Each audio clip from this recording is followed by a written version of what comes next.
một giây nữa thôi là xa nhau rồi, người theo cánh chim về vui với đời, để lại theo yêu cho hết đời. Luôn đổi lòng lòng chiều mưa nhớ đường xanh nắng xanh người xa anh, để trong giấc mơ anh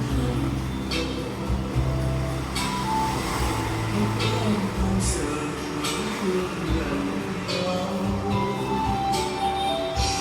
Biết chỉ một